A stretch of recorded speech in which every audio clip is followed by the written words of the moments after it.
गिनती अध्याय 5। अशुद्ध मनुष्य।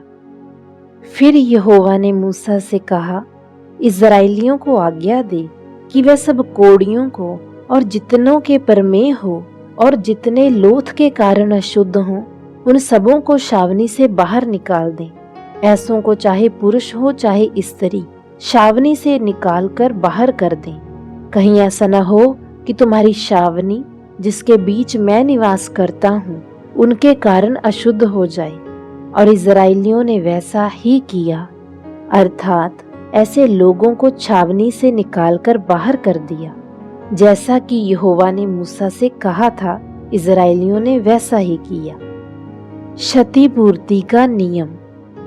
फिर यहोवा ने मूसा से कहा, इस्राएलियों से कह, जब कोई पुरुष या स्त्री ऐसा पाप करके जो लोग किया करते हैं यहोवा का विश्वासघात करे और वह प्राणी दोषी हो, तब वह अपना किया हुआ पाप मान ले और पूरे मूल से 5वां अंश बढ़ाकर अपने दोष के बदले में उसी को दे जिसके विषय दोषी हुआ हो। परंतु यदि उस मनुष्य का कोई कुटुंबी ना हो जिसे दोष का बदला भर दिया जाए, तो उस दोष का बदला यहोवा को भर दिया जाए।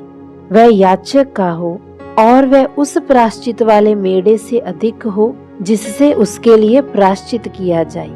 और जितनी पवित्र की हुई वस्तुएं इस्राएली उठाई हुई भेंट करके याजक के पास लाएं, वे उसी की हों। सब मनुष्यों की पवित्र की हुई वस्तुएं उसी की ठहरें।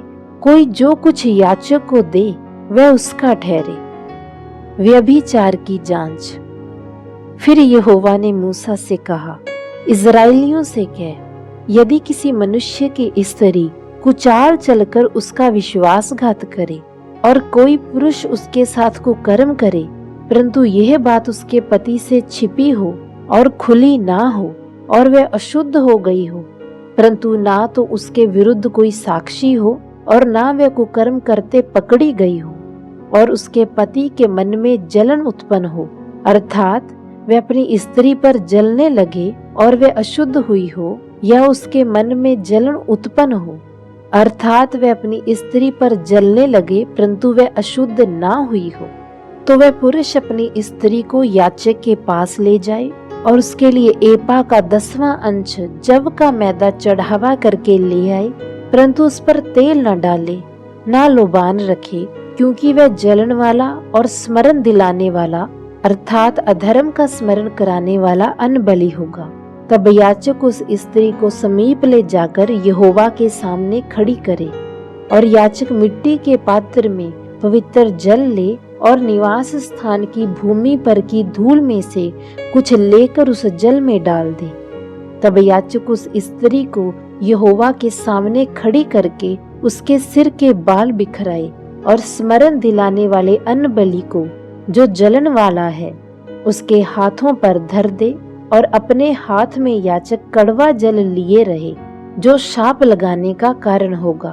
तब याजक स्त्री को शपथ धरवाकर कहे कि यदि किसी पुरुष ने तुझसे कुकर्म ना किया हो और तू पति को छोड़ दूसरे की ओर फिर के अशुद्ध ना हो गई हो, तो इस कड़वे जल के गुण से जो शाप का कारण होता है बची रहे।